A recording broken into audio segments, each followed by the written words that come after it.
This is Power Talk 1040 KPPF. Welcome to the show. Every Saturday at this time, we bring you the Cerebral Edge with me, Coach Chris. It's a show that aims to give you the edge to be 1% better every day. Add it all up to 365 days a year, and you're well on your way to a better version of yourself. And I'm here with a good friend of mine, Rob Decker. Welcome on. What's up, Chris G? How you doing, how are you, brother? bro? I'm good, bro. Good, man. So Rob is also a fellow fitness enthusiast, but has an amazing story that he wants to share with you all from his journey from zero to hero, if I will, right? Or if I may. Dude, that's pretty, yeah, absolutely. Actually, do you know Nate Wilson? I do.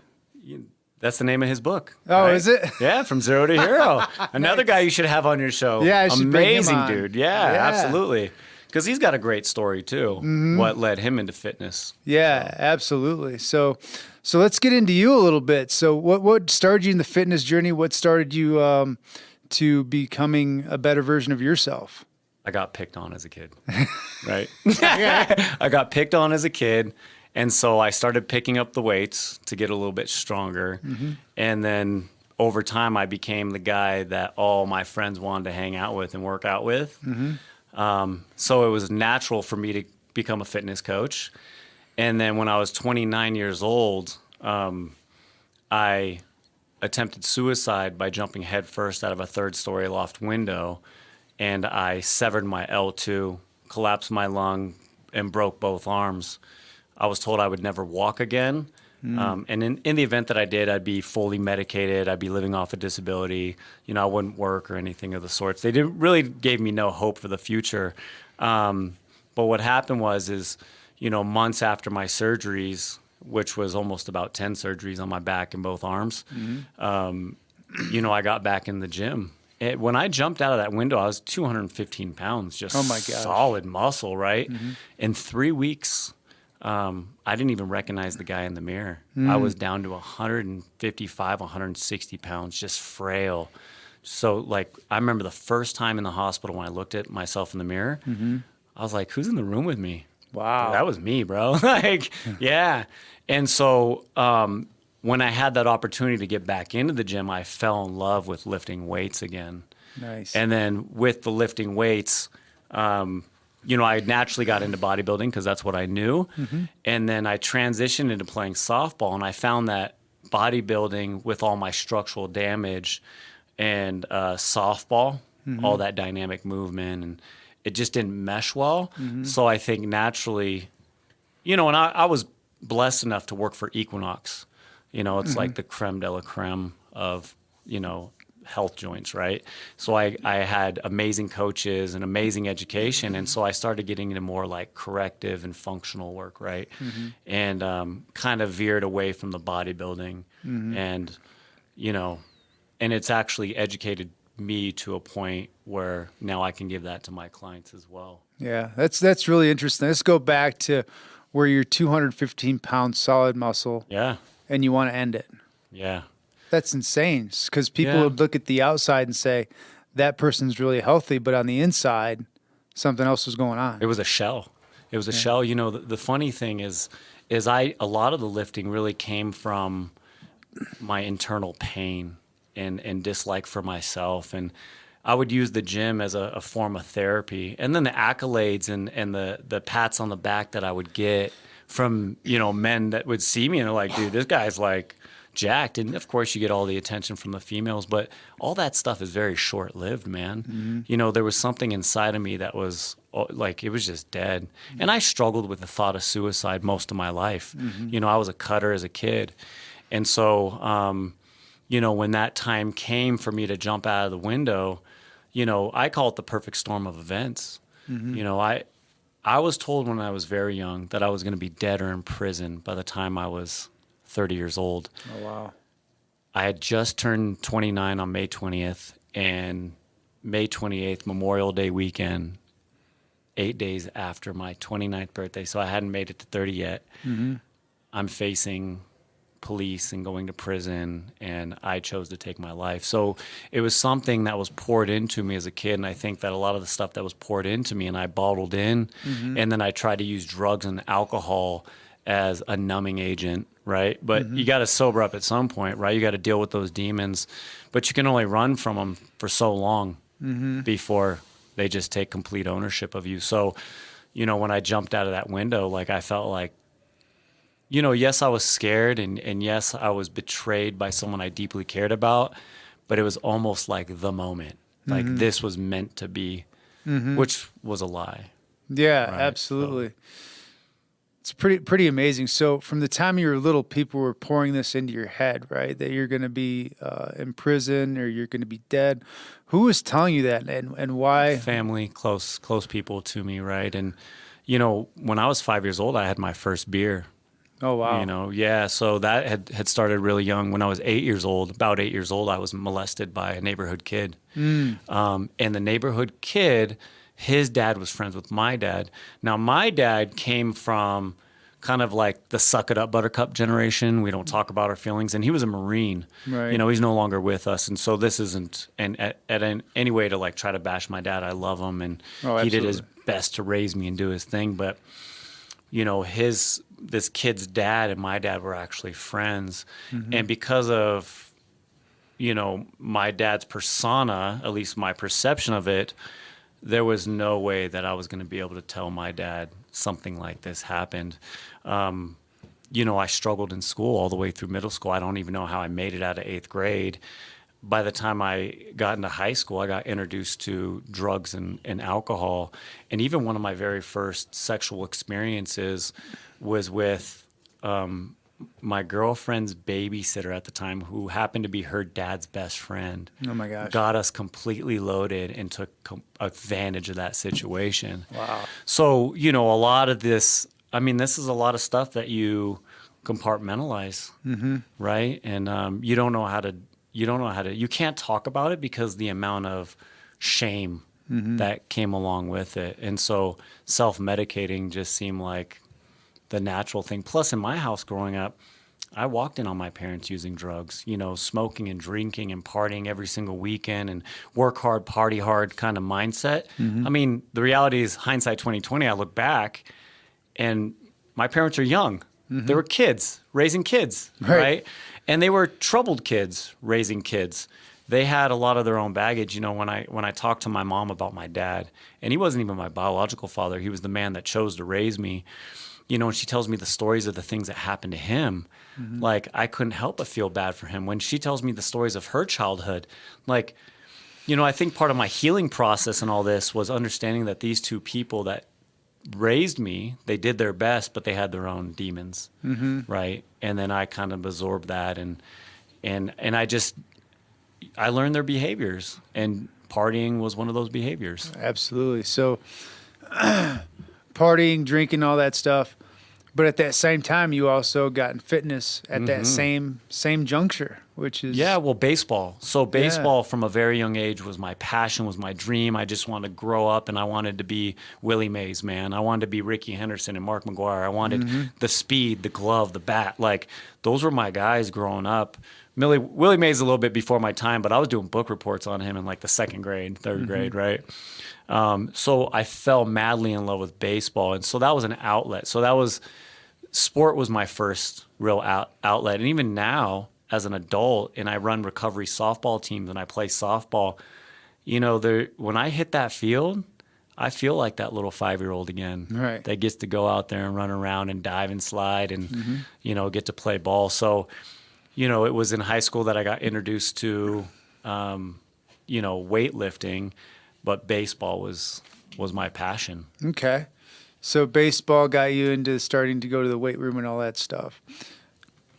Well, getting picked on. Yeah, getting picked on was right. But the weight room helped the sports, right? Right. You know, it definitely improved how hard I could hit that ball, for sure. So I mean, even through as we've been talking, is that you've had, you know, not only the people close to you saying that you're going to be going to prison and all this stuff, but then also getting picked on through well, mostly middle school. Mostly middle school, and then by the time I got to high school, I'd had it. So, you know, instead of being picked on, I wouldn't say I went and picked on other people in high school. I just got tired of it. I wasn't going to get picked on anymore. So my freshman year in high school, he was a junior or senior in my medals class, and he kept picking on me, and I wasn't going to have it anymore. And I waited for that guy to go to the front of the class because I was about to put on a show. I was going to light this dude up. Right. And I went up there and I lit him up, man. And the amount of respect that I got walking away from that started to mold this new persona that I had in high school. So now I'm a bad boy that likes to fight. So I went from this kid that got picked on to now having this persona of, total BA, you know? So. Yeah, and that just goes to show again, right? You can have all the outward appearance, right? But the inside, until you get this not between your ears untangled. It's all mind. Yeah. That mentality has to develop a little bit. So through jumping out the window and all that stuff, what was the first thing that you did that started to untangle the knot between your ears? Started forgiving people. I started forgiving people on my path that had hurt me or that I'd taken offense to. And when I was talking about my parents, I forgave them for the way that they raised me because I feel like that's what they knew. They were two dysfunctional people coming together. And so it was the start of the healing process began as forgiveness, and then understanding that there was purpose to my life, right? And that purpose was to help other people that may have walked a similar path as myself. And so that purpose, realizing that, God loved me and that he was going to provide for me and he was going to strengthen me and he was going to use me as the warrior that I never was. Right. And so I think that spiritually, emotionally, physically, I just became bigger, stronger, faster. So I became a spiritual athlete, more mentally focused, right? So forgiveness would be the first tip of people trying to untangle some of that stuff between their ears would be that, in my opinion, because I heard something the other day and it said the biggest thing you can do to be mean to yourself is to hate somebody else. Bitterness destroys people, man. Hate destroys people. I think that loving and forgiving really relieves the heart and allows you to grow as an individual. Because if you bask in bitterness and hate and unforgiveness, it's too hard to grow. Like you don't get to reap the awesomeness of life when you're basking in those emotions. Yeah, absolutely. Well, let's take a quick break here because when I come back, I really want to get into Rob's Rises Lions, new nonprofit that he's going to be bringing to Colorado Springs. But really great info. I think it's going to help us out. I think it's going to help a lot of people out there. And this is Power Talk 1040. We'll be right back. And we are back on the Cerebral Edge. Talking to my good friend Rob Decker here. Yes, sir. Yeah. Talking about his rise from the ashes, right? Absolutely. From rock bottom to ceiling, man. As Rises Lions is coming to Colorado Springs through your organization. So let's talk a little bit about that. Yeah, actually Rises Lions was created here. I started developing these recovery softball teams and, it extends past drug and alcohol addiction. So I've been sober for about almost a decade now. And even though drug and alcohol addiction is part of the grand scheme of things, I've always seen drug and alcohol addiction as a symptom. Like it's a form of self-medicating, that there's deeper issues. And so trying to bring light to mental health and suicide prevention and, unresolved childhood trauma, shame, whatever it is, and creating that healthy, safe, fun, active environment to do that in. What happened was I'd be out there playing ball with these guys and they would start to understand what I represent. They knew what my testimony was. And I always had people coming to me and trying to pick out part of my life story on, to help them, right? And so naturally it started to grow a little bit, especially with the drug and alcohol stuff. A lot of people, when they hear you're in recovery, a lot of them are actually drawn to it. So it was just kind of natural to start building off of that. And then what happened is that there's some teams in the Springs that are fully sponsored and financed, right? And a lot of what they do revolves around drinking.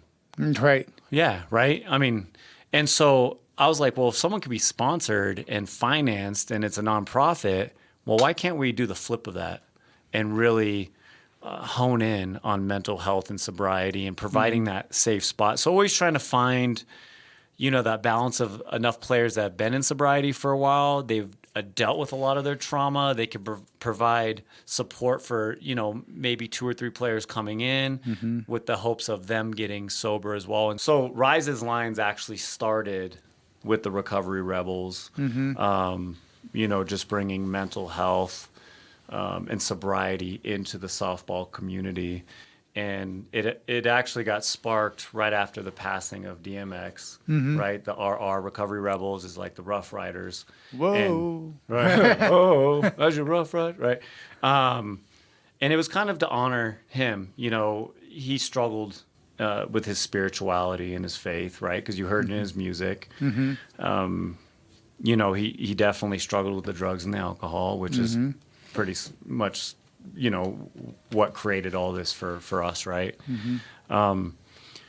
And there are teams out here in Colorado Springs that are fully financed nonprofit, and a lot of what they do includes drinking, right? That's part of the culture, especially with a lot of the active duty and military teams, and I get it. It wasn't until one day we had some veterans come up to us and they saw what we were doing and what we represented, and we're like, we wish we had something like what you guys are doing here. And, this is some exciting stuff. And so that planted a seed for me to really start reaching out to that community and start, we're heading in the direction of building teams for active duty and veterans that want to get away from that lifestyle. Right. I mean, if that's what you do and it's not an issue for you, and that's, how you guys all come together and hang out, and that's cool, then, that's for you guys. But we want to create something completely different. And so it started there. And then I have Kingdom Fit, right, which is my gym that I run from my house. And then I figured, well, we need to umbrella all this stuff. And then I have robdeckerspeaks.com, which is all my podcasts and where I share all my stories and all that kind of stuff. And so, Rise's Lines became the umbrella for all that other stuff. And we really wanted to encourage people to be bold in their sobriety and to be able to take that next step and not be ashamed of saying, I do got struggles. I do got traumas that I haven't dealt with, and giving them that safe and sober place to go do that. And when you're around a lot of like-minded people, that helps too, right? Because there's that mental aspect to it. Right. And then there's also, iron sharpens iron, right? 100%. If you're around people that are on a good path, on a good trajectory, and you surround yourself with that, your success rate can go up. And not just, and I'm not bashing on AA here at all, but, other than just sitting around in a dark room and going, I'm an alcoholic, right? And then, and there's some spots for that, but this is like something completely different to help the mental aspect, to where you're out doing something, being physical. So you're bringing the physical aspect to it, but everybody there also has the same struggle, right? Correct. Or they've been through it, right? And they want to help someone else, or, and I think, you and I know as fitness coaches that we know the physiological impact that movement has on us. The best way to get out of my head is I get in my body. 100%. Right. And so that provides that, along with other like-minded people loving and caring and trying. We're all doing the same thing. And I think your AA example was actually really good, because I talk about that a lot. I think what could actually hurt someone's mindset. So I'm 10 years sober, right? I can't imagine calling myself an addict or an alcoholic anymore. Right. That life is behind me. Yeah. And so identifying in certain titles can actually be hindering to your growth. And if anyone's in AA and that's your process and you're going through the steps, like, we all have a different process to get to the finish line, right? Mm-hmm. But for me personally, staying attached to things like that, it just didn't make sense to me. There was no freedom in that. Right. It almost felt like a form of slavery or bondage, mental slavery, right? It's shameful. Like for me, you're whipping yourself every time. Yeah, it's flogging, right? Yeah, you're flogging yourself. Like, but no, you're not. Right. You're not. I mean, that's something that you struggled with because physiologically, when you've, the drugs and the alcohol that I used, my body doesn't need it anymore, right? Because I've been so now it becomes a mental thing. It's a psychological thing. So what are the barriers in your brain that are preventing you from healing? And so we're trying to provide all that. I have men on my board who we're creating retreats and groups where we can all come together and just open up and be like, this is what I've been struggling. Because the problem a lot of times is we don't have that amongst especially the men. Oh, men. Yeah, we don't talk about our feelings. We don't talk about our feelings because it's shameful to do so. It's weak, right? It's pathetic. It's weird. Be a man, right? Choke it down. But we want to get away from all that, right? And that's a lot of what this provides as well. But the real good thing, though, is men do talk when they do things together. Yes. Right? So sporting things, too, so when right? they do sporting things together, like softball, all of a sudden you're playing softball and you look at your buddy and you go, hey, how's things going this week? And you actually mean it. Yes. Right? And you don't mean it like just in passing, like, hey, how's it going? Well, good. No, it's like, hey, what's going on with your kids this week? Or what have you been up to this week, right? Absolutely. So when you're doing stuff, you're more apt to talk, especially as men. Yeah, well, this as well as I do is that, as coaches, we also become therapists. Oh, yeah. And family members, right?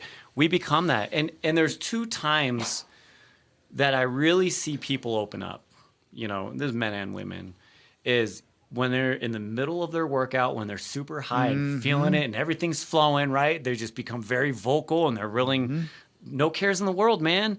Or when they're completely exhausted and they're just so broken down, they're like, I'm just going to let it out, right? Yep.